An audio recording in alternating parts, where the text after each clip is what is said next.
Imagine the glittering deck of a luxury cruise ship mid-ocean under a starlit sky. Laughter echoes from the ballroom toasts clinking for my parents' golden anniversary. I paid for it all, $40,000 from Grandma's inheritance fund, a gift to honor their 50 years. But days before sailing, Dad's text hits like a rogue wave. "It's better if you're not here." Banned. From my own generosity. Humiliation burns through me, a lifetime of favoritism flashing back, always second to my brother, always the outsider in my own family. Heart pounding, I dig into the fine print. The sponsorship clause Grandma designed, it gives me control. With one click, I cancel the payment. Chaos erupts. Lights flicker across the ship, music cuts, dead slot machines freeze. Passengers gasp as the captain's voice booms over speakers. All non-essential services suspended due to a financial hold. Dad texts frantically, "Please undo this. We're begging." My phone lights up 110 missed calls from Mom. Her voicemail's a mix of fury and tears. But this is no simple revenge. What unfolds next exposes layers of betrayal deeper than the sea-hidden addictions, a scheming outsider, and Grandma's secret safeguards from beyond the grave. Stick with me through the storms, the twists that flip heroes and villains, and the ultimate payoff where justice sails in triumphantly. You won't believe how one daughter's stand unravels a family's web of lies and delivers the satisfaction you've been craving. What really happened when the ship went dark? Keep watching. The revelations will shock you to your core. I'm Kate Reynolds, 48, a family lawyer in Raleigh, North Carolina, where I've spent years untangling other people's disputes while quietly carrying the weight of my own. Born to parents who always seemed to see my younger brother Evan as the golden child, I learned early to prove my worth through loyalty and grit. Grandma June. My rock taught me to stand tall, and her inheritance fund became my way to honor that strength. The email confirmation glowed on my laptop screen, $40,000 transferred from Grandma June's trust to fund my parents' 50th anniversary cruise. It was my gift to them, a lavish week on the Golden Horizon, complete with champagne toasts, ballroom dancing, and Caribbean sunsets. I pictured Mom Ruth, her silver hair catching the light, and Dad Howard maybe softening his usual gruff demeanor. At 74, he'd been distant lately, but I hoped this gesture would bridge the gap. I'd spent months planning, coordinating with the cruise line, ensuring every detail was perfect for their milestone. My heart swelled imagining them stepping onto the ship, Mom's laughter mingling with the sea breeze. Then my phone buzzed. A text from Dad. "It's better if you're not here." 6 words sharp as a blade. I stared at the screen, my kitchen suddenly too quiet, the hum of the fridge mocking my shock. Better without me, I'd poured my savings, my love, my respect into this trip. My fingers trembled as I scrolled back, hoping it was a mistake. No explanation, no apology, just those words slicing through years of trying to please them. I thought of every time Dad praised Evan's tech startup while dismissing my law practice as paperwork. Every time Mom's eyes lit up for Evan's calls but dimmed for mine. This wasn't just a rejection. It was a public humiliation, a declaration that I wasn't wanted at their golden moment. Anger simmered, but I'm a lawyer, I don't act on impulse. I pulled up the cruise contract, my eyes scanning the fine print for leverage. Grandma June's fund wasn't just money. It came with strings, ones she'd tied herself. I found it buried in the legalese, a sponsorship clause. As the payer, I held the right to cancel or freeze payment if I suspected misuse or abuse of the gift. Misuse. Maybe not yet. Abuse. Dad's text felt like a slap, but I needed more. I needed to understand why.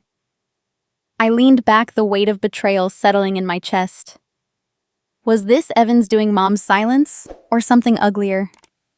I stood pacing to the living room where Grandma June's keepsake box sat on the mantel, a carved wooden relic she'd left me.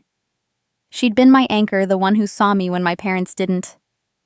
I opened it, sifting through her old letters, a locket, a faded photo of her on a cruise ship decades ago. Then I saw it, a cream envelope sealed with her elegant script reading, "Open at sea." My breath caught. The ship was already sailing and I wasn't on it. Why this instruction? I tore it open, careful not to rip the paper. Inside, a single note in her familiar cursive. "When the sea stirs, seek my old friend at port." No name, no explanation. Just a cryptic promise like a riddle from a woman who never spoke idly. My pulse quickened. Grandma June knew something, planned something. But what? And who was this friend? I didn't have time to dwell. My phone lit up with an email from the cruise line, a courtesy update. Payment under review due to flagged activity. Flagged activity. I hadn't done anything yet. I called the agent Lila, my voice steady despite the storm inside. "What's going on with the Golden Horizon payment?" Lila hesitated, then said, "There's been a change in the guest list, Ms. Reynolds. Your name was removed and another was added. We're required to notify the sponsor." Removed. Replaced. The words twisted in my gut. "Who authorized it?" I asked. "It came from your father's email," she replied. "But the IP address is unusual. We're looking into it." I hung up, my mind racing. The sponsorship clause loomed larger now. I could cancel the payment, freeze their access to the casino, the bars, the spa, everything non-essential. It wasn't just revenge. It was power, the kind Grandma June had ensured I'd have. I logged into the cruise portal, my finger hovering over the cancel payment button. This was my money, my heart, my dignity they'd tossed overboard. But that note, "Seek my old friend," nagged at me. What did June know? Was this why she'd set up the clause? I needed answers, but first, I needed to act. I clicked the button. A confirmation popped up, payment canceled. Non-essential services suspended. I exhaled, a mix of relief and dread. Within minutes, my phone buzzed again. A text from Dad. "Kate, undo this now. Please." No apology, just desperation. Then another and another, his pleas piling up. I ignored them, but then Mom's number flashed, 110 missed calls, voicemails flooding in. I played one, her voice trembling. "Kate, what have you done? The ship's gone dark." I froze. Dark. I'd expected the casino to shut down, maybe the bars, but not this. I pulled up the cruise line's live feed and there it was. Reports of flickering lights, silenced music, passengers milling in confusion as the captain's voice crackled over the intercom announcing a temporary system hold. My heart pounded. Had I gone too far? The clause was meant to protect, not paralyze a ship. Yet Grandma's note burned in my mind, her words a beacon in the chaos. When the sea stirs, something bigger was at play, something she'd foreseen. I clutched the note, my resolve hardening. Dad wanted me silent, erased from their celebration. But now the ship itself was screaming and I was just getting started. If Dad wants me silent, why is the whole ship screaming? The ship's chaos echoed in my mind, those flickering lights, and Dad's desperate texts replaying like a bad dream. I sat in my Raleigh living room, Grandma June's note. "When the sea stirs, seek my old friend at port," clutched in my hand, its mystery gnawing at me. My phone vibrated again, Mom's 111th missed call lighting up the screen, but I couldn't listen yet. Dad's words. "It's better if you're not here," had cracked something open, a wound deeper than this cruise. I needed to understand why I was cast out. Why my $40,000 gift wasn't enough to earn a seat at their table. The answers weren't on that ship rocking somewhere in the Caribbean. They were buried in the past. I closed my eyes and it was 3 years ago, the sterile smell of antiseptic filling Mom's hospital room. At 70, Ruth had faced a knee replacement, her hands trembling as she gripped the bed rails. I'd taken leave from my law practice, spending weeks at her side in Durham, adjusting pillows, fetching water, and coaxing her through physical therapy. "You're my rock, Kate," she'd whispered, once her voice soft, but her eyes distant like she was holding something back. Dad, meanwhile, was scarce always on his phone muttering about Evan's latest tech venture. That boy's going places, he'd say, as if my late nights drafting legal briefs for families in crisis were just busy work. I'd swallow the sting focusing on Mom's recovery, but each of Dad's dismissive glances carved a little deeper. Evan, 45, charming and reckless, could do no wrong while I was the dutiful daughter, invisible unless needed. Back in the present, I set the note down and checked my phone, not for Dad's pleas, but for something older. I scrolled through voicemails past Mom's frantic new messages until I found one from a year ago, saved but unplayed for months. Mom's voice crackled through tired but firm. "Kate, honey, you have sponsorship rights from Grandma. She made sure you'd hold the reins if things went sideways. Don't forget that." I froze my thumb hovering over the replay button. Sponsorship rights, I'd known about the clause in the cruise contract, but Mom's words hinted at something bigger, like Grandma June had seen this betrayal coming. Why hadn't Mom reminded me sooner? Was she trying to warn me, or was she complicit in Dad's decision to cut me out? The voicemail felt like a lifeline, but it raised more questions than it answered. I needed to talk to Evan. He was the golden child, the one Dad trusted with everything. If anyone knew why I'd been replaced, it was him. I dialed his number, my heart thudding as it rang. He picked up on the third ring, his voice casual, almost too smooth. "Kate, you okay?" "Heard about the ship wild stuff. I didn't waste time. Why am I not on that cruise, Evan? I paid for it. Who's in my place?" Silence stretched, then he sighed, a nervous edge to it. "Look, it's not personal. Dad needed someone for medical perks. You know how he's been with his heart meds. It's just logistics." Medical perks. The excuse felt flimsy, like a half-truth meant to dodge scrutiny. "Who's the replacement?" I pressed. He hesitated, then muttered, "Some friend of theirs. Brenda, I think." "It's no big deal, just easier this way." Easier for who? His slip-up was too quick, too practiced, like he was covering for something or someone. I leaned back, my gaze falling on Grandma June's keepsake box still open from last night. On top lay an old wedding photo of Mom and Dad, 1975, their faces young and hopeful. Mom's wrist gleamed with the heirloom bracelet, a silver chain with a single sapphire passed down from June. It was more than jewelry, it was a symbol of promises kept of family. I'd seen Mom wear it every day, even in the hospital, her fingers brushing it like a talisman. But if she was on that ship celebrating without me, who was wearing it now? The thought twisted in my gut, a new layer of betrayal. Had Mom agreed to this exclusion? Or was she caught in Dad's orbit as always Evan's words echoed medical perks? It didn't add up. Dad's heart condition was managed, not urgent. Why replace me with a stranger? I thought of Grandma June, her sharp eyes missing nothing. That note in her box wasn't random. She'd known my family's fault lines, the way Dad's favoritism and Mom's silence could fracture us. The sponsorship rights weren't just financial. They were her way of giving me power, a way to demand respect. I stood the photo in one hand, the phone in the other. Evan wasn't telling me everything, and Mom's voicemail felt like a plea from someone trapped. If Mom wanted me on that cruise, if she'd left that message to remind me of my rights, then who had decided I was unworthy? And why was Dad so desperate to keep me away? If Mom wants me there, who decided I'm unworthy? My brother's words lingered like a bad aftertaste.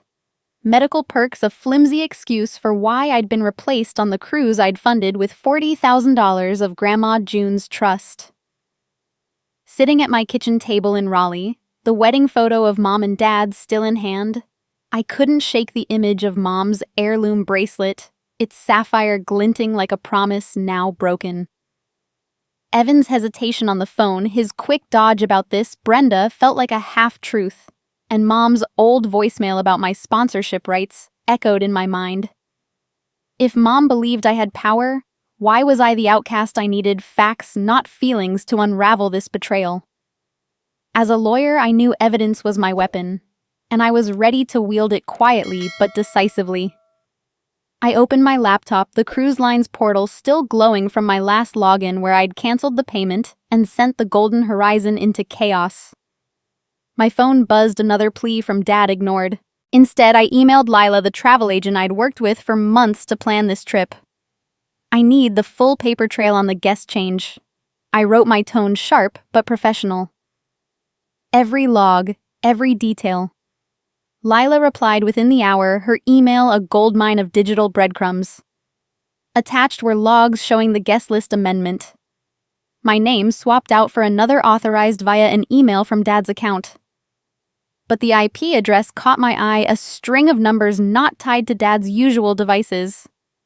I cross-checked it online, my heart racing as the results pointed to a private medical clinic at the cruise's first port, Nassau.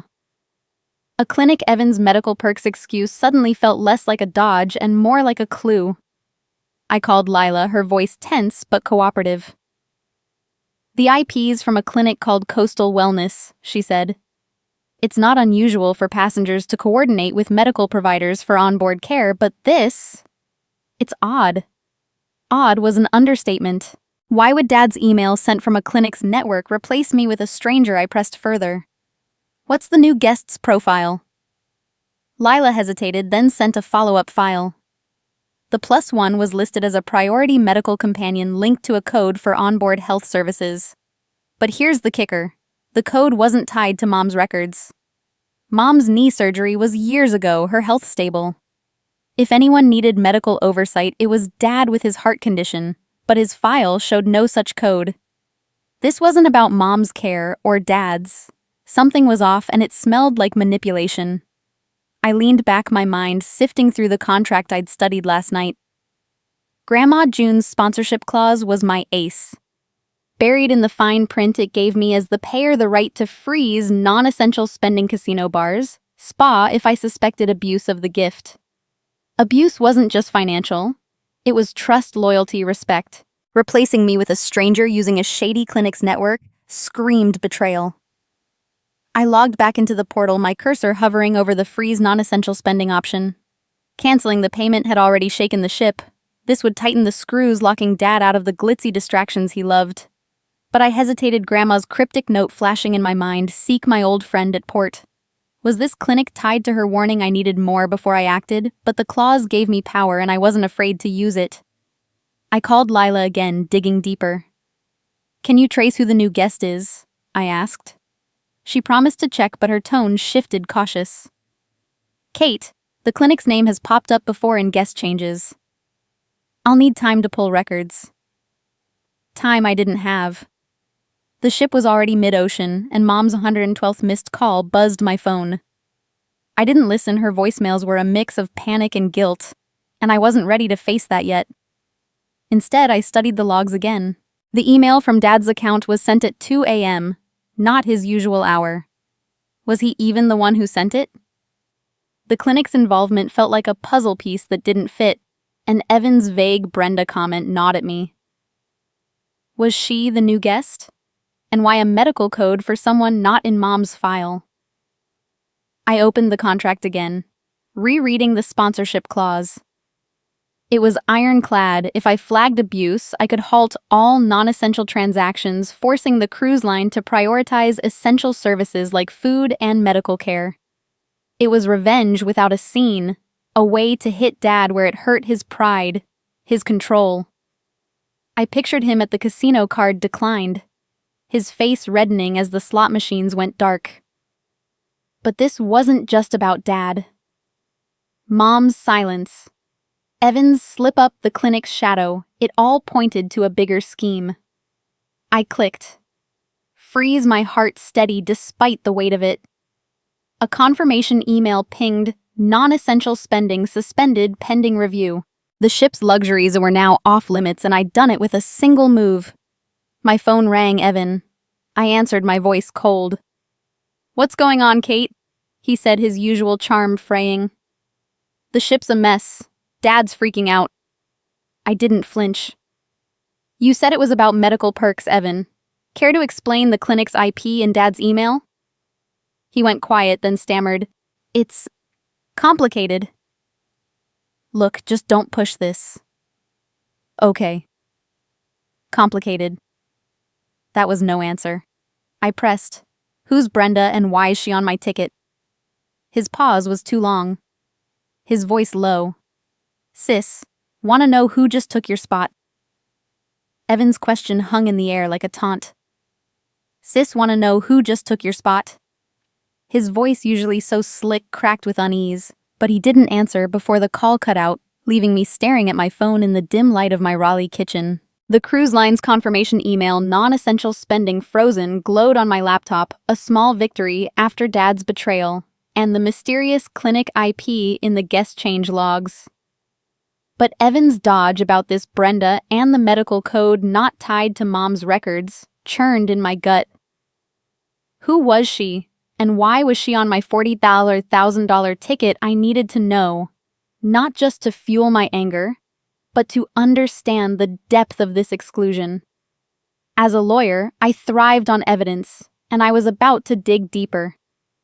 I opened my phone, bypassing Mom's endless voicemails, and turned to social media, something I rarely did. The cruise hashtag #GoldenJubilee popped up in a search filled with glittering posts from the golden horizon.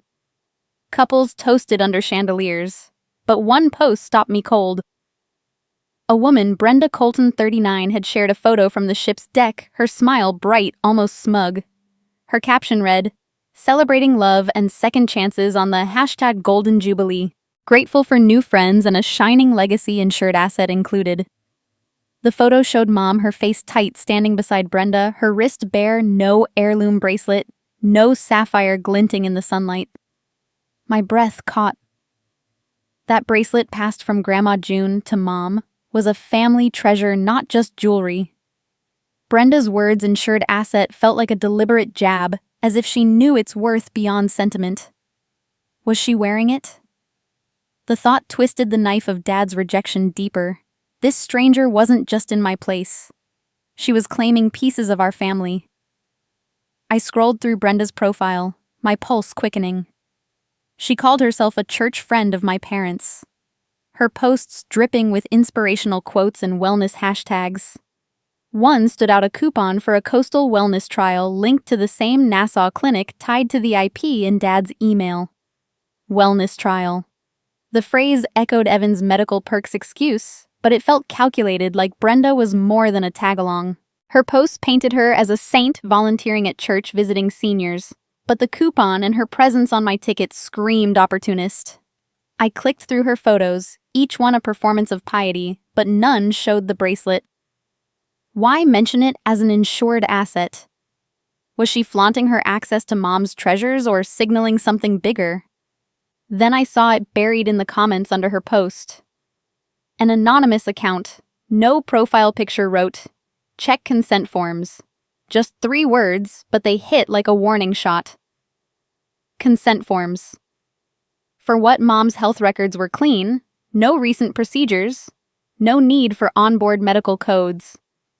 Was this about Dad's heart meds, or something shadier tied to that clinic? I screenshotted the comment, my lawyer instincts kicking in. Anonymous or not, this was a lead, a thread to pull. I tried tracing the account, but it was locked, no details visible. Whoever they were, they knew something, and their timing right after I froze, the ship's spending, felt too precise to be random. I leaned back, my mind racing. Brenda's post, the missing bracelet, the clinic connection, it all pointed to a scheme, but I needed more to act. I called Lila again, my voice steady despite the storm inside. "Any update on the new guest's identity?" I asked. She sighed. "It's confirmed, Brenda Colton listed as a medical companion. But Kate, that clinic's name keeps coming up in their system. I'm still digging." I thanked her, my thoughts circling back to the sponsorship clause. As the payer, I'd already frozen the casino and bars, but the clause gave me broader control, temporary oversight of the entire account if I flagged abuse.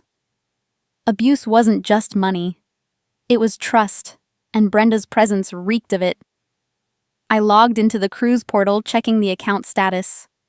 A new alert blinked, pending review, account control escalation available to sponsor. Escalation. That meant I could lock everything: dining upgrades, excursions, even onboard purchases, until the cruise line investigated. I hesitated, my finger hovering over the escalation option. This wasn't just about hitting Dad where it hurt. It was about protecting Mom, whose bare wrist in that photo haunted me. Was she complicit, or caught in something she couldn't escape? Grandma June's note, "Seek my old friend at port," flashed in my mind, a reminder that answers might be waiting beyond the ship. But for now, I had power, and Brenda's smug caption fueled my resolve. I was about to click when my phone pinged a message from the ship's purser, a name I didn't recognize. "Ms. Reynolds, your rights could control the frozen account temporarily. Please advise." My heart skipped. Control the account.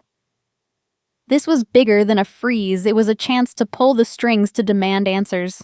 But who was Brenda, and what was she really after purser messages? "Your rights could control the frozen account temporarily." The purser's message. "Your rights could control the frozen account temporarily." Flashed on my phone, a beacon of power in the dim light of my Raleigh kitchen. Brenda Colton's smug, Golden Jubilee post. Mom's bare wrist, and that anonymous comment about consent forms swirled in my mind, each piece sharpening my resolve. The cruise line's portal still showed my $40,000 payment on hold, the ship's luxuries locked down by my hand.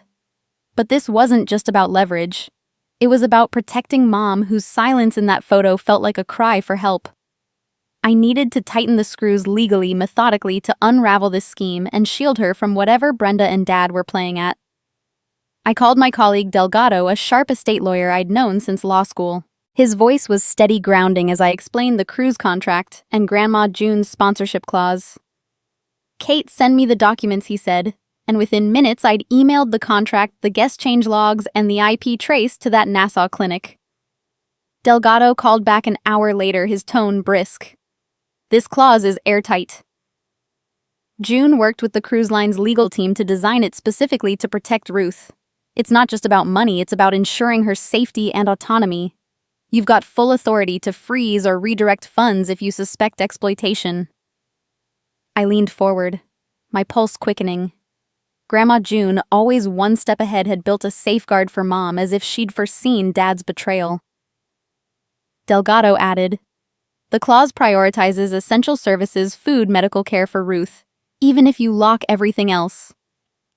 "You're in the driver's seat, Kate." I opened the cruise portal again, my fingers steady now. The escalate control option blinked, but Delgado's words gave me clarity. Mom needed access to essentials, her meals, her meds, while Dad's casino and bar privileges could stay frozen. I navigated the settings, selecting Restore Essential Services for Ruth's account only. Her passenger ID popped up, confirming access to dining, medical facilities, and basic amenities.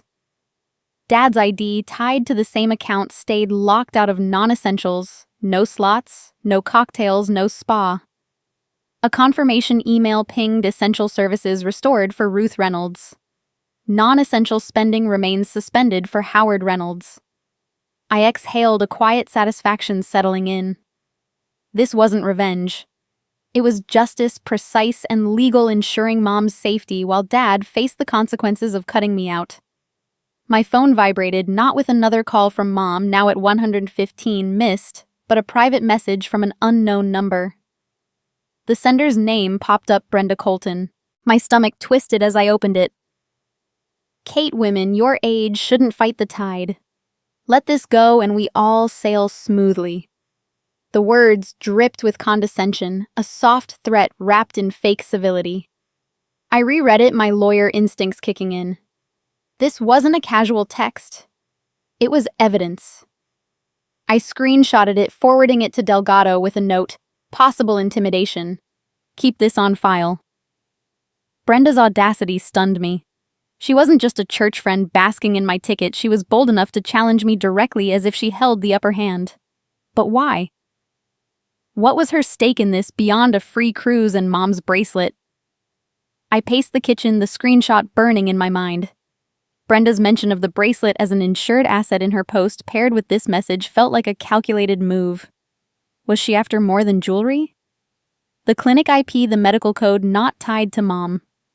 Her presence on my ticket, it all pointed to a plan, one I hadn't fully pieced together. I thought of Grandma June's note, "Seek my old friend at port." Was Brenda connected to that cryptic instruction? Or was she the threat June had anticipated? I needed more evidence, but the clause gave me room to maneuver to keep Mom safe while I dug deeper. I checked the cruise portal again, monitoring the account status. The system logged every action, creating a digital trail as clear as ink.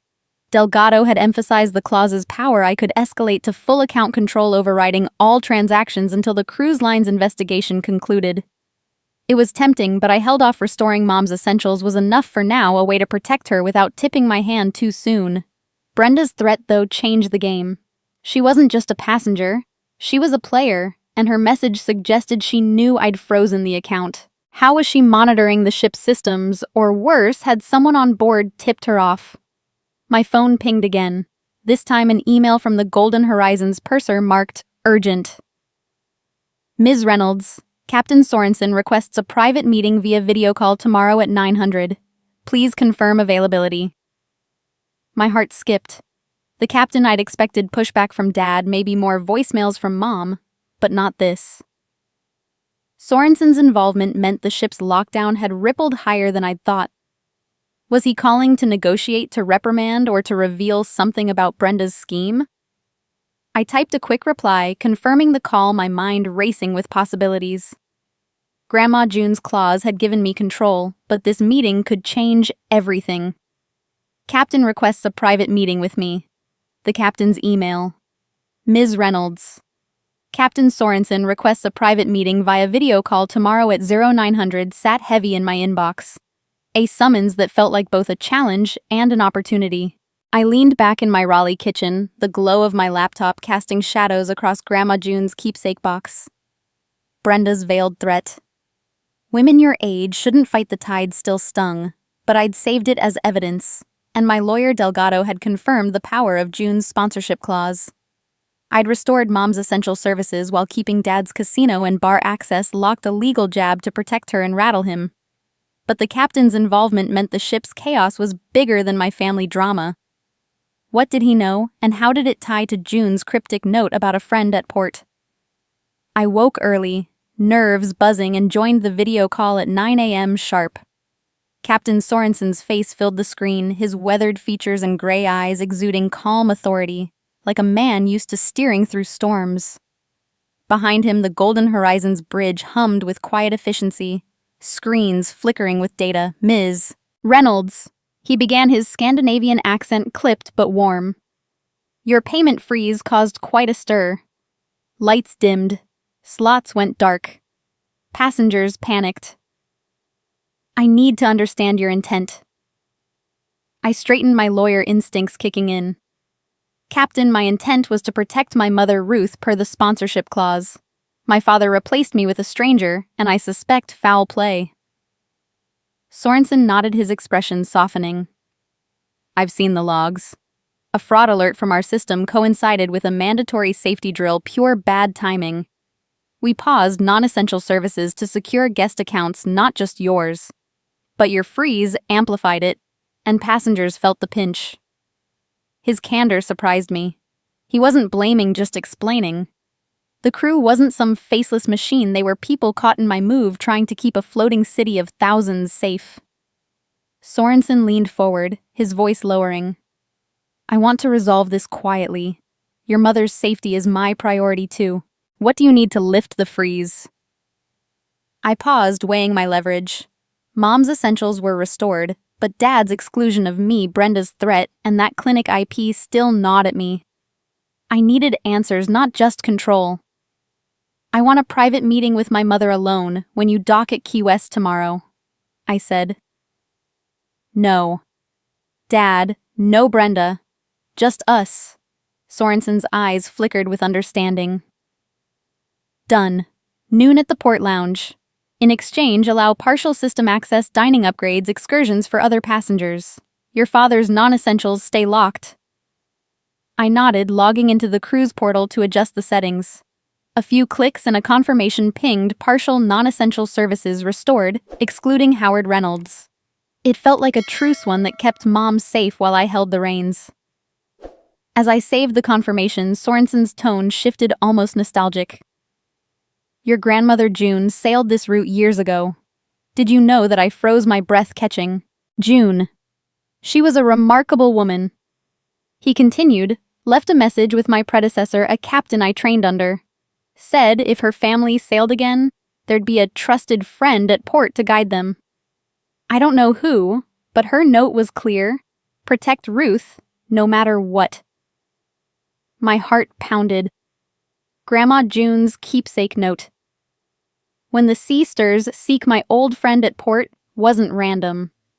She'd planned this, weaving safeguards into the cruise line itself, as if she'd foreseen Dad's betrayal and Brenda's scheming. Sorensen's words humanized him, a captain honoring a promise from a woman he'd never met, but they also deepened the mystery. Who was this friend, and what did June know about the dangers Mom faced? I thanked Sorensen, ending the call, my mind racing. The ship's panic wasn't just my doing, it was a collision of systems fraud alerts and drills, but June's foresight tied it all together. I checked my phone. Mom's missed calls had stopped at 1:16, her silence now louder than her voicemails. Was she okay, or was Brenda tightening her grip? I pictured Mom stepping off the ship at Key West, her face worn but hopeful, ready to talk. But would Dad let her go? Would Brenda? The deal with Sorensen was a step forward, but it hinged on Mom showing up alone. I opened June's keepsake box again, tracing her notes cursive, its promise anchoring me. Tomorrow could change everything if Mom could break free. Key West, noon. Tomorrow if Mom makes it across the gangway. The captain's words about Grandma June's trusted friend at port lingered as I packed a small bag, my heart pounding with the promise of tomorrow's meeting. Captain Sorensen had secured a private mother-daughter talk at Key West's port lounge at noon, a deal I'd traded for restoring partial ship services, keeping Dad's casino access locked. I boarded an early flight from Raleigh, the hum of the plane doing little to calm my nerves. Mom's 116 missed calls had stopped her silence, now a weight heavier than her voicemails. Would she show up alone? Or would Dad's shadow or Brenda's follow her Grandma June's note? When the sea stirs seek my old friend felt like a guidepost, but the stakes were personal now. I needed Mom to speak, to tell me why I'd been erased from their golden anniversary. I arrived at Key West by mid-morning, the humid air thick with salt and promise. The port lounge was a quiet oasis, all wicker chairs and soft jazz, a stark contrast to the bustling docks where the golden horizon loomed, its white hull gleaming under the sun. I checked my watch, 11:55 a.m., and scanned the room, my pulse quickening. Then I saw her Mom stepping through the glass doors. Her silver hair pulled back, her steps tentative but deliberate. My breath caught at her left hand, no wedding ring, just a pale band of skin where it used to sit. She spotted me, her eyes softening, but there was a weariness in her posture, a woman carrying more than the weight of her years. She slid into the chair across from me, her hands folding tightly in her lap. "Kate," she said, her voice low. "I didn't want this. Any of it." I leaned forward, searching her face for answers. "Then why, Mom? Why let Dad ban me from the cruise I paid for?" Her gaze dropped and she took a shaky breath. "It's Brenda. She's here to monitor your father's heart meds, or so he says. He insisted she come instead of you, said it was practical medical. I didn't fight him." Her words landed like a punch. Practical, I'd spent weeks by her side during her knee surgery while Dad barely showed. Now he'd swapped me for a stranger under the guise of medical needs. I pressed my voice steady but firm. "Mom, there's no medical code for you or Dad tied to Brenda. She's not just a nurse, she's scheming. And your bracelet's gone." Mom's hand flew to her wrist, her face crumpling. I gave it to her to hold. She said it was safer with her. Anger flared, but I kept it in check. Mom wasn't the enemy, she was trapped, her loyalty to Dad blinding her to Brenda's game. I reached into my bag, pulling out a small leather journal I'd found in Grandma June's keepsake box last night, tucked beside her cryptic note. I opened it to a marked page, June's neat cursive staring back. "If pride sets sail, let truth dock." Mom's eyes widened as she read it, her fingers tracing the words. "Your grandmother gave me this journal years ago," she said, her voice breaking. She knew your father's pride, his need to control would pull us apart. She warned me to stand firm.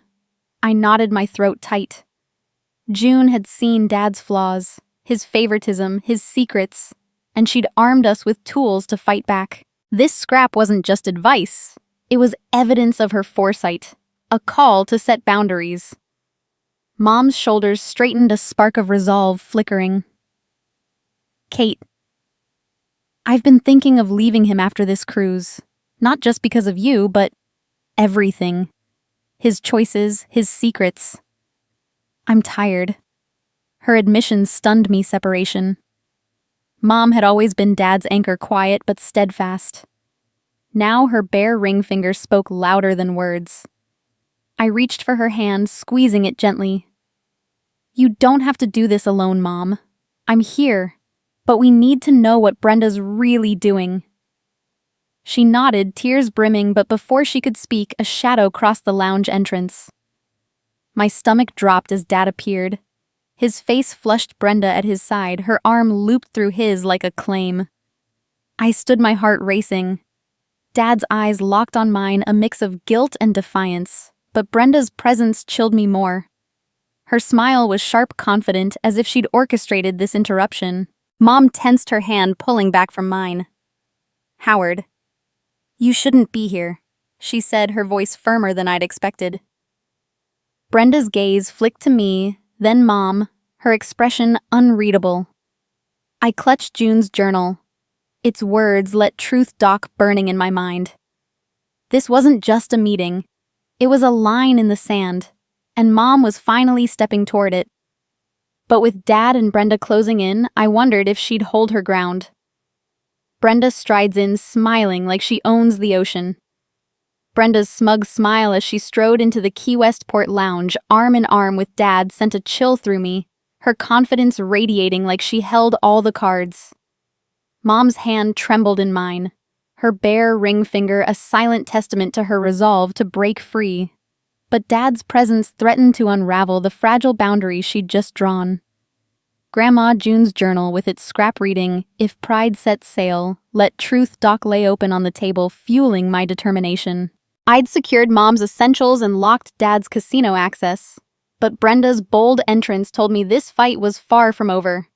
I needed to expose their scheme, not with accusations, but with cold, hard facts. I stood facing Dad, whose flushed face betrayed both guilt and defiance. Kate, this is a family matter, he said, his voice low but sharp. You're making a scene I'd funded their golden anniversary only to be erased.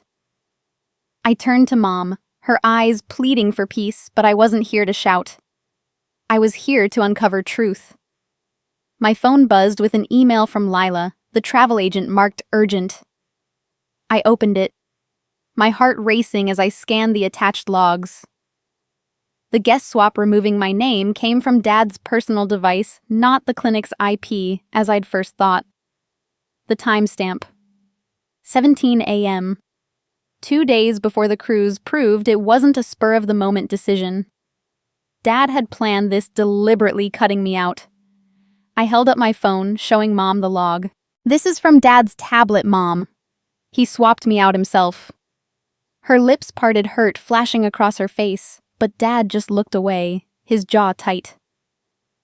Before I could press further, my phone rang, Evan on speaker, his voice crackling through the lounge's quiet hum. Kate, don't blow this up, he said, his tone urgent, almost panicked. You're messing with things you don't understand. I froze, my finger hovering over the mute button. Evan, always Dad's golden boy, was in on this. What don't I understand, Evan? I asked, my voice steady but cold. That you helped Dad replace me for medical perks that don't exist, he stammered. It's not like that. Just let it go. His plea only sharpened my focus. I wasn't letting go. I was digging in, and the logs were my proof. I forwarded them to Delgado, my lawyer, with a note: confirm intent and legality of swap. If Dad thought he could hide behind Evan's charm, he was wrong. The lounge doors swung open and the ship's purser, a wiry man with a crisp uniform, approached, holding a handheld scanner. Ms. Reynolds. A moment, he said, his voice low but firm. He turned to Mom, his eyes scanning her bare wrist. Mrs. Reynolds, may I verify your personal effects? Mom nodded, confused, as he scanned a digital record on his device. The heirloom bracelet registered as an insured asset under your name isn't on your person. Our system flags it as missing or unauthorized. My stomach dropped. Brenda's social media caption, "insured asset," flashed in my mind. She'd known the bracelet's value, not just sentimental, but legal. I glanced at her standing silently beside Dad. Her expression unreadable, but her posture too composed. It's with a friend for safekeeping, Mom said weakly, glancing at Brenda. The purser's brow furrowed, his fingers tapping the scanner. We'll need to confirm its location. Unauthorized transfer of insured property triggers a security hold. Brenda stepped forward, her voice smooth as silk. No need for alarms. The bracelet's secure, but you'll want a wet signature to clear this, correct? Her use of wet signature, a legal term for a physical handwritten signature, sent a jolt through me. Most people didn't toss around jargon like that unless they knew paperwork inside out. Was Brenda more than a church friend? A professional maybe versed in manipulating documents? I studied her polished demeanor now screaming calculation. The purser nodded, unfazed. Yes, ma'am, a signature from the registered owner, Mrs. Reynolds, would resolve it. Mom looked lost, her hands twisting in her lap, and I realized Brenda's legal savvy was a weapon, one she wielded to keep Mom compliant. I pulled out my phone, opening the screenshot of Brenda's post and her threatening message, "Women your age shouldn't fight the tide." This is the friend, I said, showing the purser the caption about the insured asset. His eyes narrowed and he made a note on his device. We'll investigate Ms. Reynolds. The bracelet's status is now flagged. I turned to Dad, who shifted uncomfortably, his silence louder than Evan's pleas. The logs, the scanner. Brenda's slip, they were pieces of a puzzle, and I was assembling them without raising my voice. Grandma June's words echoed, "Let truth dock." This wasn't about smearing anyone. It was about laying bare the facts, letting them cut deeper than any argument could. The purser stepped closer to Mom, his voice dropping to a whisper. Reported missing Mrs. Reynolds, he said, his eyes flicking toward Brenda. We'll need to locate that bracelet immediately. My heart pounded as Brenda's smile faltered just for a moment before she regained her composure. Reported missing Mrs. Reynolds, purser whispers. The purser's whisper reported missing Mrs. Reynolds hung in the air as Brenda's cool facade cracked for a fleeting moment, her eyes darting to Mom's bare wrist in the Key West lounge. The flagged bracelet, now an insured asset in question, had shifted the ground beneath us, and Brenda's casual mention of a wet signature hinted at a mind too sharp for a mere church friend. Back in Raleigh, I sat at my kitchen table, the cruise portal open on my laptop showing Dad's casino access still locked and Mom's essentials restored. Grandma June's journal with its scrap urging "Let truth dock" anchored my resolve. But the truth was slippery and the stakes were climbing. My phone buzzed with a breaking news alert. A severe storm was battering the Golden Horizons route with warnings of high winds and rough seas. I pictured the ship rocking passengers, gripping railings, and Mom alone without her bracelet caught in the chaos. I tried calling her, but the line crackled and dropped, storm interference probably. Then a text from Mom lit up my screen. Kate, ship's shaking. Lights out again. My heart lurched. Another blackout. The first one from my payment freeze had been a fraud alert and drill coincidence. But this felt different, more primal. I refreshed the cruise line's live feed reports confirming the storm's impact. Lights flickering, systems glitching, passengers confined to cabins. The ship was a floating city under siege, and my actions freezing Dad's spending were tangled in the mess. Had I pushed too far, or was this the sea stirring June's note had warned of? I called Mom again, and this time she answered, her voice trembling over the roar of wind in the background. Kate, I found something, she said, barely audible. The bracelet. It's back with me. Brenda gave it back, said it was a misunderstanding. But there's more. I gripped the phone, my pulse racing. What, Mom? What did you find? She paused, the sound of creaking ship metal punctuating her words. There's a hidden compartment in the bracelet. A tiny letter folded inside. It's from your grandmother. My breath caught. June, always one step ahead, had hidden a message in the very heirloom Brenda had claimed. Read it to me, I urged. Mom's voice steadied, reciting June's cursive. Howard swore to me he'd shield you from his gambling, Ruth. He broke that vow. Trust Kate to set it right. I froze, the words slicing through years of Dad's deflections. His favoritism of Evan, his dismissal of me. Gambling, Dad had promised to protect Mom from that vice, but he'd failed, and June had known. Mom's voice cracked. I confronted him, Kate. Called him just now from the cabin, storm raging outside. I could hear the ship's groans through the phone, the storm amplifying the tension. What did he say? I asked, my lawyer instincts sharpening. Mom took a shaky breath. He admitted it. He's been gambling again, slots, cards, all of it. Started months ago, draining accounts. Evan knew helped him pull cash from ATMs to hide it. They didn't want you on the cruise because you'd notice, ask questions. My stomach twisted. Evan, the golden boy, covering for Dad's relapse, and me banned to keep their secret buried. The betrayal cut deeper than Dad's text, but Mom's confession was a crack in their armor, a truth June had foreseen. I paced my kitchen, the storm's distant roar echoing in Mom's words. Dad's gambling wasn't just a personal failing, it was a legal risk. If he was draining joint accounts, Mom's financial security was at stake, and my sponsorship clause gave me power to protect her. But June's letter raised the stakes higher. Dad's broken promise wasn't just to Mom, but to June, who'd trusted me to fix it. I thought of Brenda, her legal savvy, her grip on the bracelet. Was she exploiting Dad's weakness, or was she deeper in this? I asked Mom, "Where's Brenda now?" She hesitated. "With your father in the lounge. She's different since I got the bracelet back. Quiet, but watching." The storm's howl grew louder through the phone, and Mom's voice wavered. "Kate, there's something else. Your father said something odd when I confronted him." I gripped the phone tighter. "What?" She swallowed hard. "He said, 'You'll regret knowing all about Grandma.'" It sounded like a threat, like there's more he's hiding. My heart pounded, June's note flashing in my mind. "Seek my old friend at port." Was Dad's warning tied to her secret ally or something darker?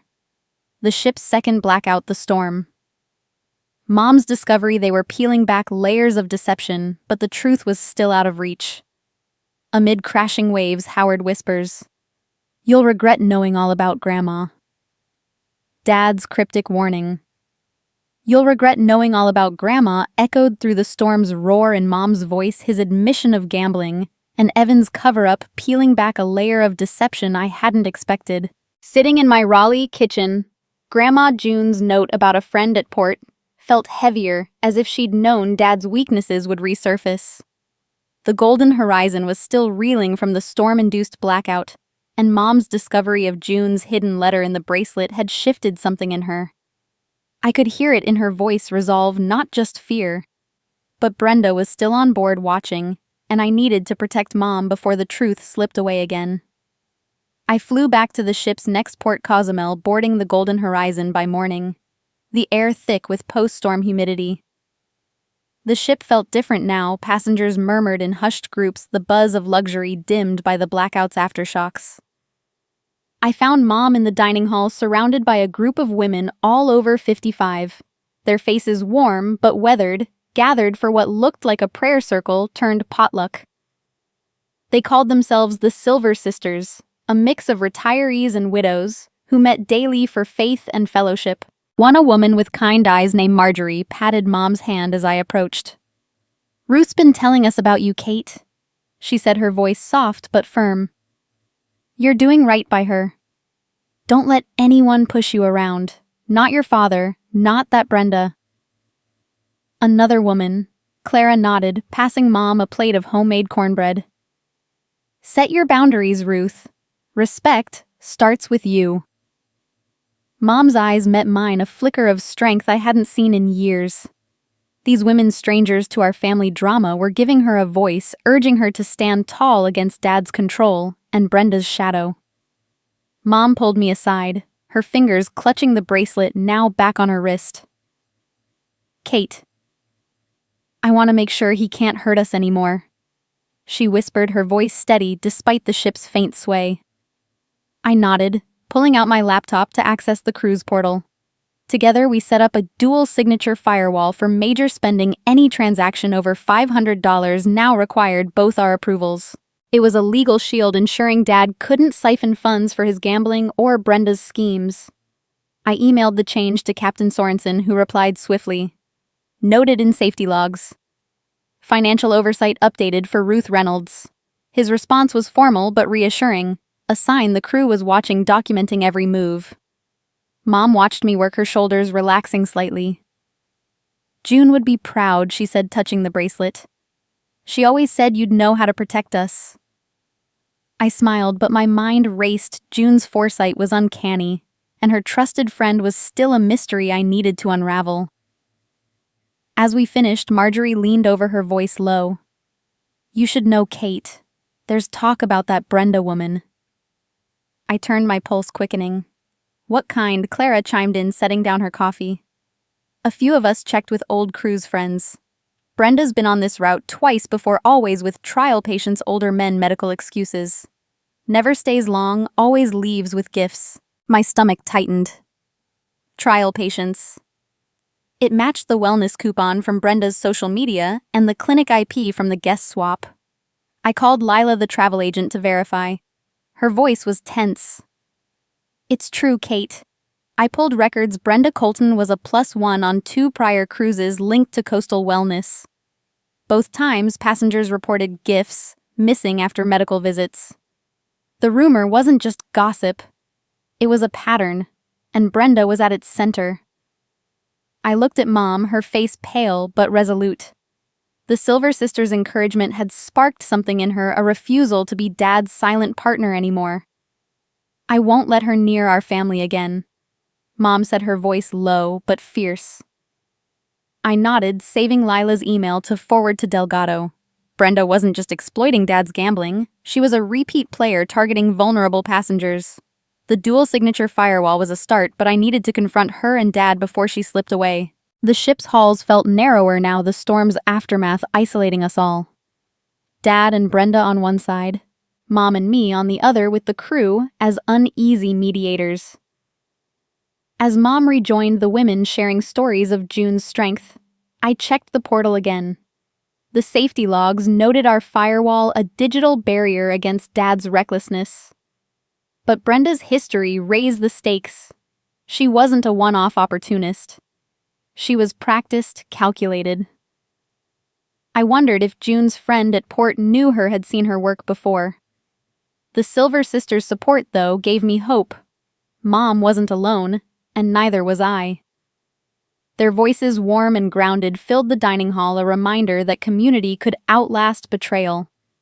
Then a piercing emergency bell rang down the hall, sharp and urgent, cutting through the chatter. Emergency bell rings down the hall.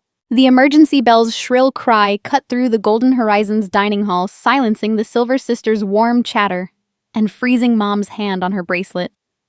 My heart leapt as passengers glanced around, the storm's lingering tension amplifying every sound. I'd just learned of Brenda's history, 2 prior cruises with trial patients. A pattern of missing gifts tied to her wellness scheme, and the dual signature firewall Mom and I set had locked Dad out of major spending. The bell felt like a warning, as if the ship itself sensed the unraveling of Brenda's plans. Mom's eyes met mine, her newfound resolve flickering but holding. Kate, what now? She whispered, her voice barely audible over the murmurs. The overhead speakers crackled and a crew member's voice boomed. Attention, all passengers, remain in place. This is a precautionary alert due to wave activity. My shoulders eased slightly. Waves, not a real crisis, but the dining hall erupted in nervous whispers, chairs scraping as people shifted. The storm's aftermath had left the ship vulnerable, and the false alarms stirred chaos passengers clutching bags and loved ones. I scanned the room, my lawyer instincts on edge, and noticed Brenda wasn't among the crowd. She'd been glued to Dad since Key West, her smug smile a constant shadow. Now, in the confusion, she was gone. I grabbed Mom's arm. "Where's Brenda?" Mom shook her head, her brow furrowing. "She was with your father 10 minutes ago near the lounge." I pushed through the crowded hall, Mom trailing behind, and spotted a crew member near the exit, a young woman with a clipboard. "Excuse me," I said, "any reports of missing passengers?" She glanced at her list, distracted. "Not yet, ma'am. Just securing areas." Waves triggered a sensor false alarm, but we're checking. I nodded, but my gut churned. The chaos was a perfect cover, and Brenda's absence felt deliberate. I pulled Mom to a quieter corner, my eyes scanning for any sign of her or Dad. Then I saw at a flash of Brenda's red scarf disappearing down a side corridor, a leather jewelry roll tucked under her arm, a file folder peeking out. My breath caught. Was she making a move, using the alarm to slip away with Mom's bracelet, or more? I started toward her, but Mom grabbed my wrist, her grip surprisingly strong. "Kate, let me handle this." Before I could protest, Mom stepped forward, her voice rising above the din, steady and resonant, carrying the calm authority of her Native American roots. "Everyone listen," she said, addressing the Silver Sisters and nearby passengers. "This ship, this trip, it's about family, respect, partnership. I've let others define that for me too long. No more." The room quieted her words, cutting through the chaos like a beacon. My daughter paid for this cruise, and someone tried to take her place, to take what's ours. Respect means standing up, not standing by. Her eyes locked on mine, a silent promise that she was done being silent. The women nodded, some clapping softly, their support bolstering her. I stood stunned, pride swelling. This was Mom reclaiming her voice, setting a boundary Dad and Brenda couldn't cross. The crew member with the clipboard approached her, expression serious. "Mrs. Reynolds." "Ms. Reynolds." "Captain Sorensen's been informed of the bracelet issue and the financial freeze.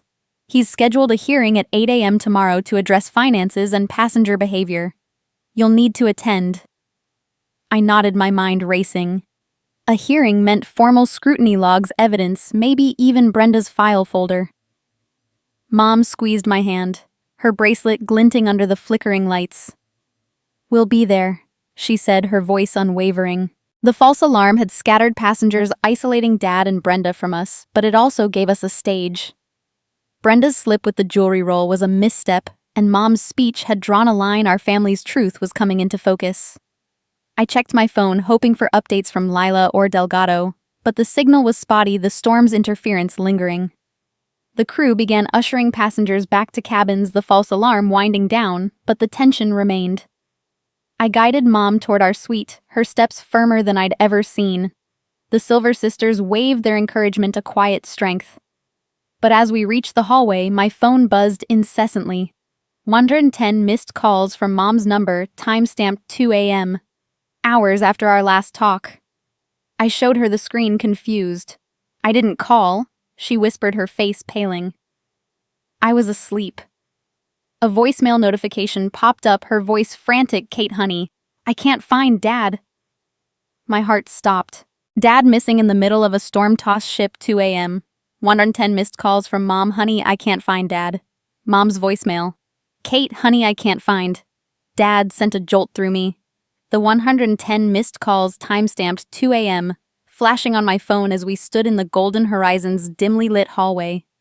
The false alarm's chaos had scattered passengers, and Mom's insistence that she hadn't called her fear palpable twisted my gut. The ship, still swaying from the storm's aftermath, felt like a trap closing in. Brenda's slip with the jewelry roll and her history with trial patients on prior cruises pointed to a calculated scheme. But Dad's absence now raised the stakes. Was he with her, or had something worse happened? I gripped Mom's hand, her bracelet glinting under the flickering lights, and vowed to find answers.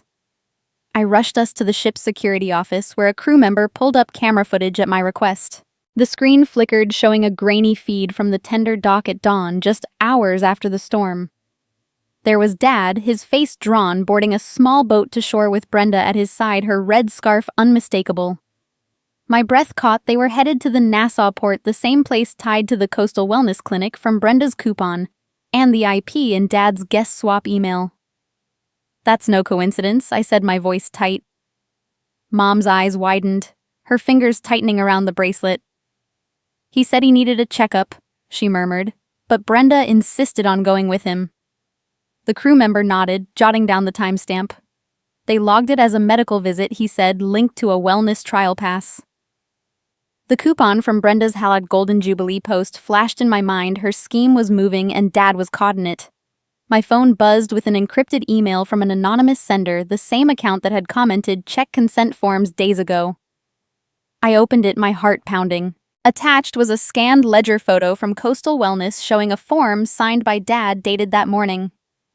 The document wasn't just medical consent, it authorized a transfer of $10,000 from Grandma June's fund, disguised as a care package fee. My stomach dropped. Brenda had gotten Dad to sign away part of Mom's inheritance under the guise of treatment. A note accompanied the image typed in blunt text, "Consent needs clarity, not meds." He was disoriented when he signed. I showed Mom, her face paling as she read. "He's been on new heart pills," she whispered. "Brenda's been giving them to him. He's foggy half the time. Medicated." The pieces clicked. Brenda wasn't just exploiting Dad's gambling. She was manipulating him when he was vulnerable. I forwarded the email to Delgado, my lawyer, with a note, "Urgent possible coercion." Then the anonymous sender's next line hit me like a wave. Brenda Colton was June Reynolds' nurse 2005 to 2006. She knows the fund's structure. My knees weakened. Brenda had cared for Grandma June during her final years when she set up the trust to protect Mom. She knew its clauses, its weaknesses, and now she was targeting it. Mom's hand flew to her bracelet, June's heirloom, as if anchoring herself. June trusted her. She said, her voice breaking. How could she do this? I shook my head, anger rising. Brenda wasn't a random opportunist, she was a predator using her past with June to exploit our family now. I called Captain Sorensen. My voice steady despite the fury. "Captain, my father's off the ship with Brenda Colton, who's linked to a fraudulent transfer from our family fund. I need that tender tracked." Sorensen's tone was grave. "We're locating them now.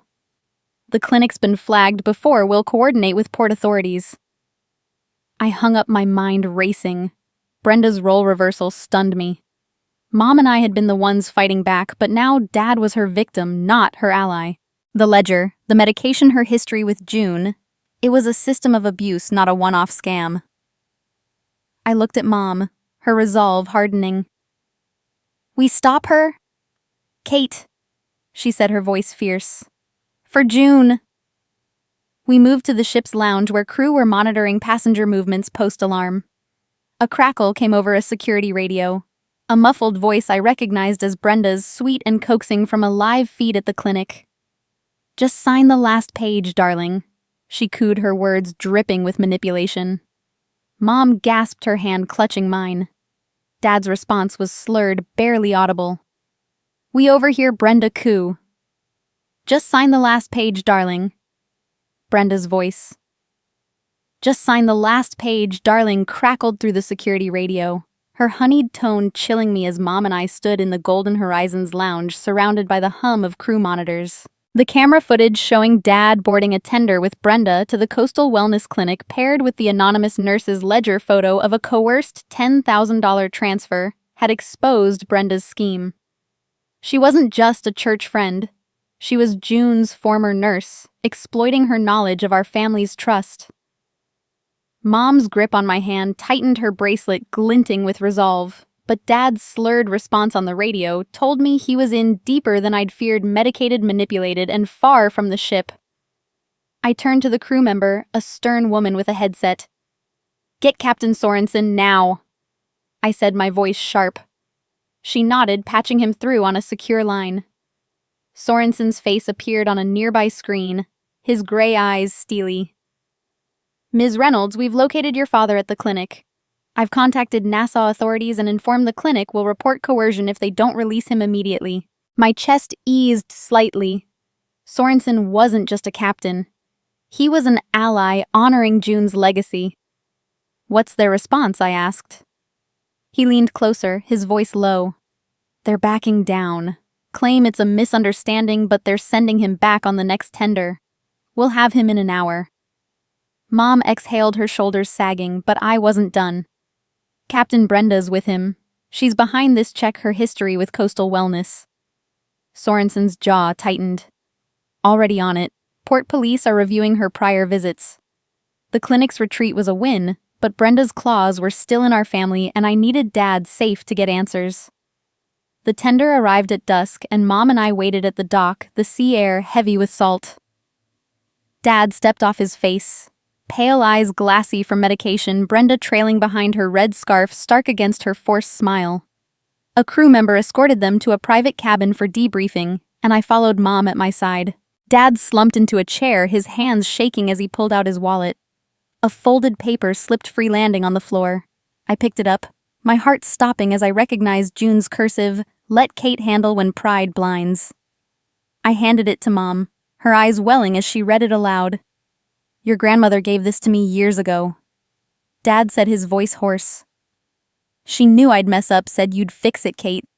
The letter was June's voice from beyond, trusting me to steer through Dad's failures just as she'd planned with the sponsorship clause. I sat across from him, my anger tempered by his frailty. Why did you ban me from the cruise, Dad? I asked, my tone firm but calm. He looked down, his fingers twisting the wallet. I was ashamed, he said, his voice breaking. The gambling. It came back. I lost thousands, hid it from your mother. Brenda offered to help, said she'd manage my meds, keep it quiet. I banned you because you'd see through it, ask questions. I was scared you'd think I'm weak dependent. Mom's hand found mine, her bracelet cool against my skin. Dad's confession wasn't just an apology. It was a crack in his pride, exposing the fear that had driven him to push me away. I wanted to be furious, but June's words softened me. This was the healing she'd meant not just for Mom, but for us all. Brenda stood silently, her eyes darting to the door, but the crew member blocked her exit. Mr. Reynolds, you signed papers at the clinic, I said, holding up my phone with the ledger photo. Under medication. That's not consent, that's coercion. Dad's head dropped, shame etching deeper lines in his face. She said it was for treatment, he mumbled. I didn't read it all. Mom's voice cut in steady and fierce. You let her take our family's future, Howard. The cabin felt smaller, the weight of Dad's mistakes pressing in. I forwarded the ledger to Sorensen, adding, Captain, this needs to go to the authorities. He nodded on the screen. It's with them now. We're holding Ms. Colton until the hearing. I looked at Dad, his apology raw but real. June's letter had shifted something not just in me, but in Mom, who stood taller, her resolve unbroken. We were reclaiming our family piece by piece, but Brenda wasn't done. As the crew escorted her out, a siren wailed outside, sharp and urgent. A port police officer appeared, his expression grim. Ms. Reynolds. Ms. Colton's filed a complaint against you for financial interference. We need to speak. My heart sank. Brenda was fighting back, turning the tables. Siren wails. Brenda files complaint against me. Police want a word. The siren's wail and the port police officer's words. Brenda's complaint against me for financial interference sent a chill down my spine as I stood in the Golden Horizons private cabin, Mom's bracelet glinting on her wrist, and Dad's weary eyes fixed on the floor. His apology for banning me out of shame over his gambling relapse, coupled with Grandma June's letter urging me to handle his pride, had begun to mend our fractured bond. But Brenda's counterattack was a calculated move. She'd coerced Dad into signing away $10,000 of June's fund at the clinic, and now she was turning the tables, painting me as the villain. My lawyer instincts kicked in. I needed to flip this with evidence, not emotion, before her lies took hold. I faced the officer, a stocky man with a clipboard, his expression neutral but expectant.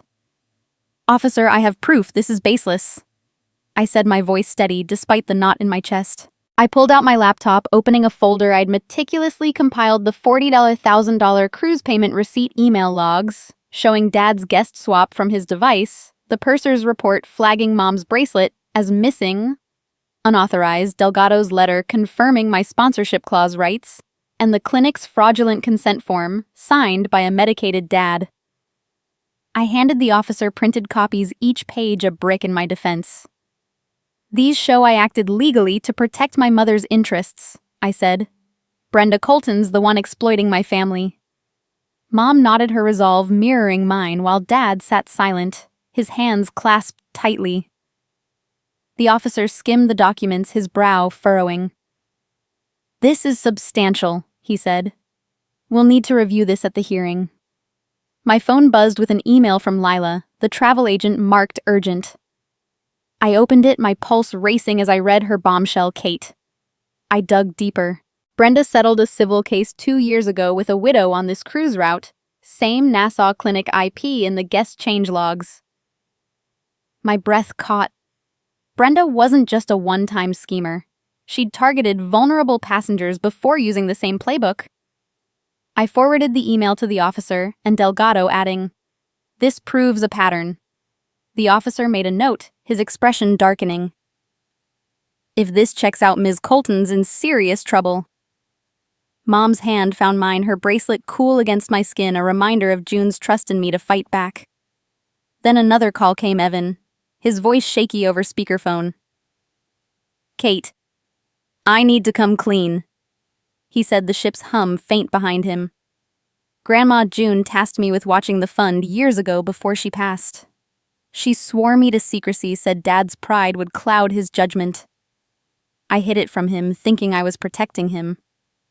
I froze the revelation, flipping Evan's role from accomplice to reluctant guardian. "Why didn't you tell me?" I demanded. He sighed.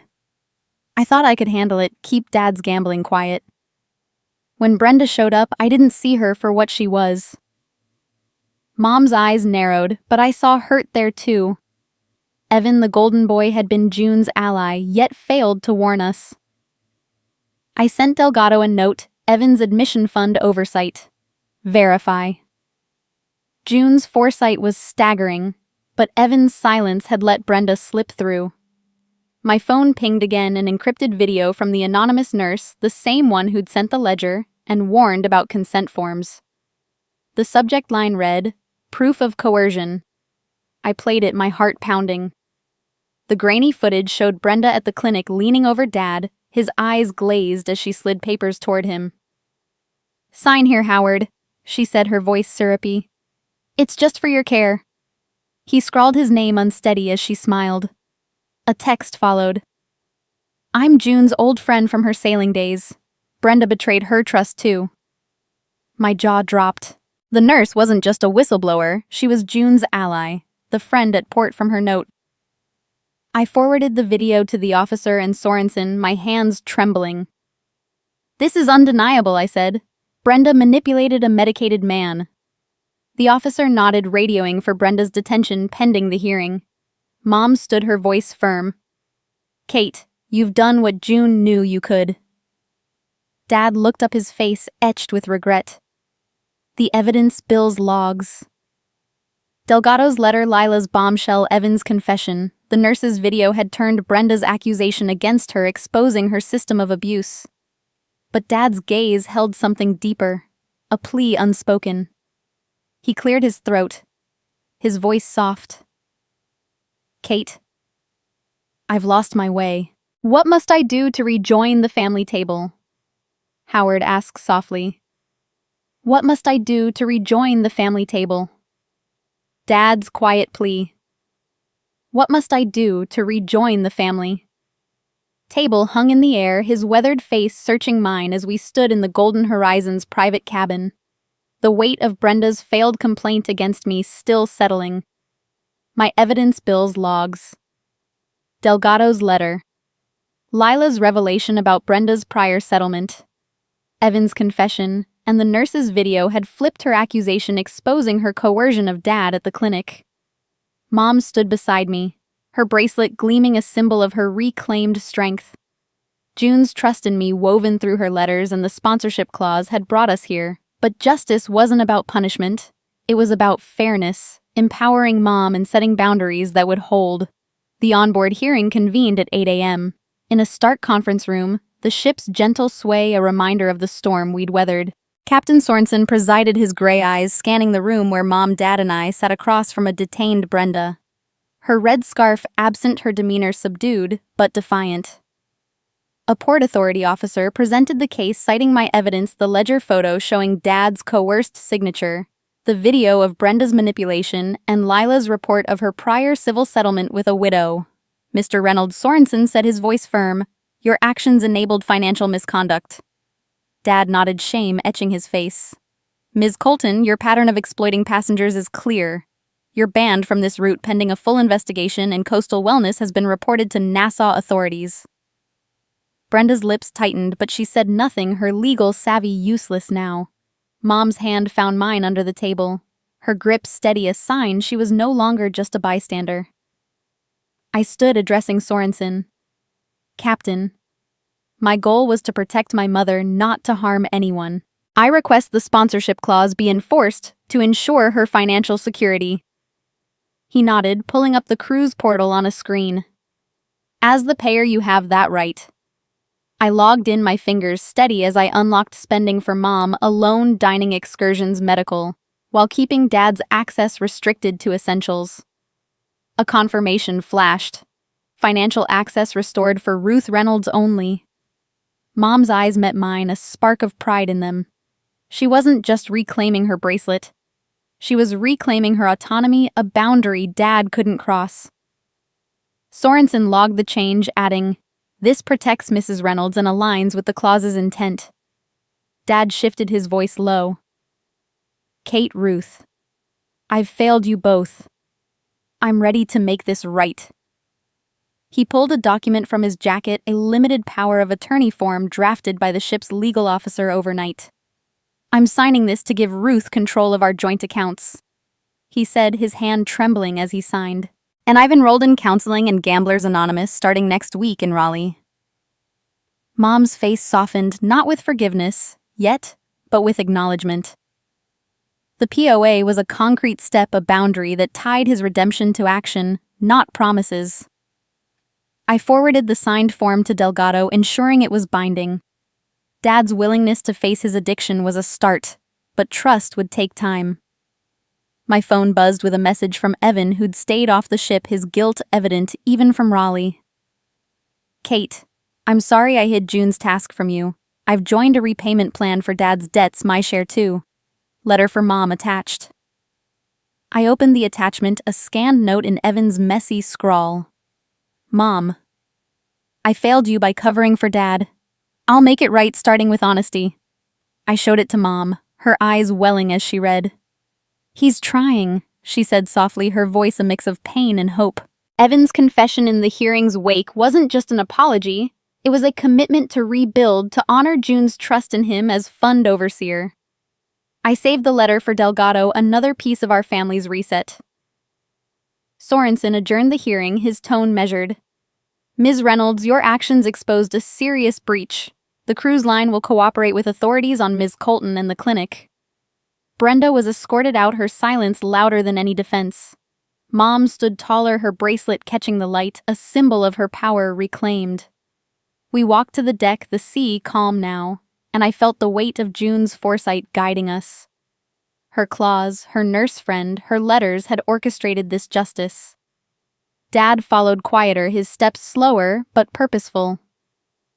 "We'll rebuild Kate," he said, his voice raw. "I'll prove it." I nodded, not fully trusting yet, but open to his effort. Mom squeezed my hand, her strength a quiet force, boundaries set not in anger, but in clarity. As we reached the railing, Sorensen approached, his expression solemn. He held out a sealed envelope, June's cursive unmistakable on the front. "This was left with my predecessor," he said. June's final message to be given when the truth docked. My heart skipped, the weight of her words settling in. "Captain hands me an envelope, June's final message. Captain Sorensen's outstretched hand holding an envelope marked with Grandma June's elegant cursive felt like a final piece of her puzzle as we stood on the Golden Horizon's deck, the sea stretching endlessly before us. The hearing had delivered justice. Brenda banned Dad cited Mom's financial control secured, and Dad's commitment to counseling and Gamblers Anonymous had planted a seed of hope. Mom's bracelet back on her wrist gleamed as a symbol of her reclaimed strength, but June's final message promised to untie the last knots of this ordeal. My fingers trembled as I took the envelope, Mom and Dad watching their faces a mix of anticipation and weariness. June's foresight had guided us this far. What else had she planned? I opened the envelope, unfolding a letter written in June's steady hand. My dearest Kate, it began. The $40,000 you gave for this cruise was no mere gift. It was a sponsorship clause I co-designed with the cruise line to guard Ruth from harm. I was a victim of medical abuse in my final years, pressured by a nurse to sign away assets. This clause, this trip is my legacy to ensure Ruth's safety, and your strength to enforce it. My throat tightened. Mom's eyes welling as I read aloud. June had been betrayed just as we nearly were by Brenda, her former nurse. The clause wasn't just financial, it was a shield crafted from June's pain to protect Mom. I glanced at Sorensen, his nod confirming her words. June sailed with my mentor, Captain Hagen, he said. I was his apprentice. She called me her friend, left instructions to watch over you. The nurse who sent the video, she was June's ally too from those days. My heart raced, the anonymous nurse, June's friend at port, and Sorensen had been her network woven into this moment. Mom clutched her bracelet, its sapphire catching the sunlight. June knew I'd need you, Kate, she said, her voice steady. She saw what I couldn't. Dad's head bowed, his silence heavy with the weight of his failures. The letter continued. Truth before fireworks, Kate. Let it heal, not harm. June's words were a vow, a call to resolve this with clarity, not vengeance. I folded the letter, tucking it into my pocket, my resolve firm. June's legacy wasn't just the fund. It was this moment where truth had docked, binding us closer. That evening, we gathered in the ship's dining hall, the Silver Sisters joining us at a long table, their warmth a quiet anchor. Mom, her bracelet shining, leaned toward me, her voice soft. Kate, let's take a trip, just us. A fall foliage train through New England maples, quiet, no casinos. I smiled, the idea sparking joy. It's a plan, I said, squeezing her hand. Dad across the table cleared his throat. I've booked a heart check and Gamblers Anonymous back home, he said, his eyes meeting mine. No more hiding. Evan, who'd flown to meet us at the final port, nodded, his expression somber but earnest. I'm in too, he said, pulling out his phone. No booze, no gambling, just us. He snapped a photo. Mom, Dad, me the table set with water and cornbread, a sober family portrait that felt like a new beginning. My phone buzzed mid-dinner. Captain Sorensen's name flashing. I answered, his voice brisk. Kate, Port Police just arrested Brenda Colton at Nassau. Multi-case investigation, other passengers, same clinic, same pattern. My breath caught relief washing over me. Brenda's schemes were unraveling, her arrest a final nail in her deception. Mom overheard, her shoulders relaxing, the bracelet glinting as she raised her glass of sparkling water.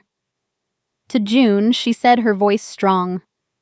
We toasted, the clink of glasses, sealing our vow to move forward, truth first.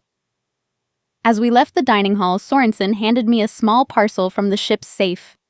A Key West postcard, a shell sketched in June's hand with a note. Second chances owe you one. I showed Mom, her smile bittersweet. June's final gift was this closure, a reminder that redemption was possible. We planned our train trip, Dad's recovery.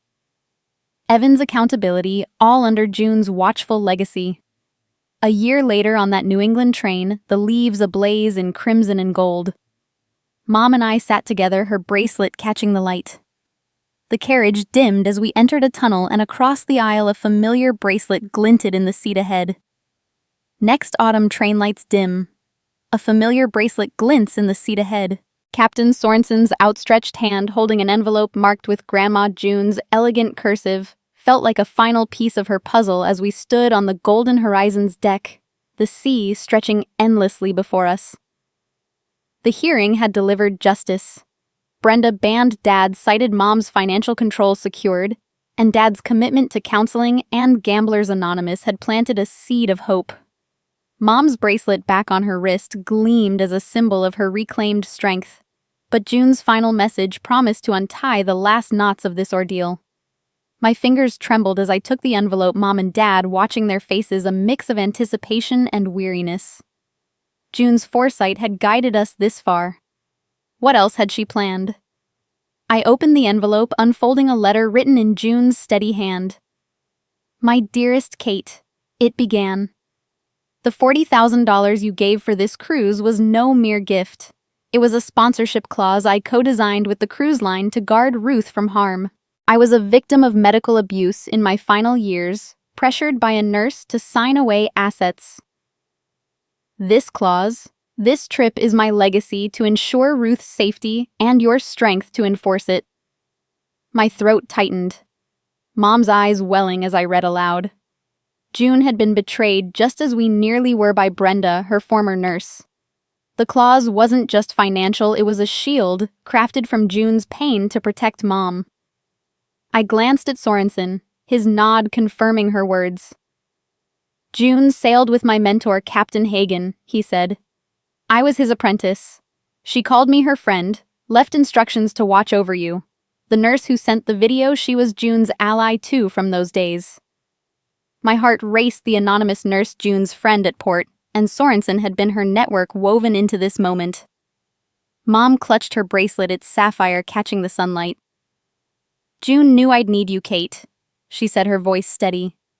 She saw what I couldn't. Dad's head bowed, his silence heavy with the weight of his failures. The letter continued. Truth before fireworks, Kate. Let it heal, not harm. June's words were a vow, a call to resolve this with clarity, not vengeance. I folded the letter, tucking it into my pocket, my resolve firm. June's legacy wasn't just the fund. It was this moment where truth had docked, binding us closer. That evening, we gathered in the ship's dining hall, the Silver Sisters joining us at a long table, their warmth a quiet anchor. Mom, her bracelet shining, leaned toward me, her voice soft. Kate, let's take a trip, just us. A fall foliage train through New England maples, quiet, no casinos. I smiled, the idea sparking joy. It's a plan, I said, squeezing her hand. Dad across the table cleared his throat. I've booked a heart check and Gamblers Anonymous back home, he said, his eyes meeting mine. No more hiding. Evan, who'd flown to meet us at the final port, nodded, his expression somber but earnest. I'm in too, he said, pulling out his phone. No booze, no gambling, just us. He snapped a photo, Mom, Dad, me, the table set with water and cornbread, a sober family portrait that felt like a new beginning. My phone buzzed mid-dinner, Captain Sorensen's name flashing. I answered, his voice brisk. Cape Port Police just arrested Brenda Colton at Nassau. Multi-case investigation, other passengers, same clinic, same pattern. My breath caught relief washing over me. Brenda's schemes were unraveling, her arrest a final nail in her deception.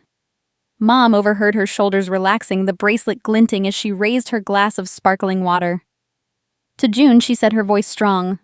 We toasted, the clink of glasses, sealing our vow to move forward, truth first. As we left the dining hall, Sorensen handed me a small parcel from the ship's safe. A Key West postcard, a shell sketched in June's hand with a note, "Second chances owe you one." I showed Mom, her smile bittersweet.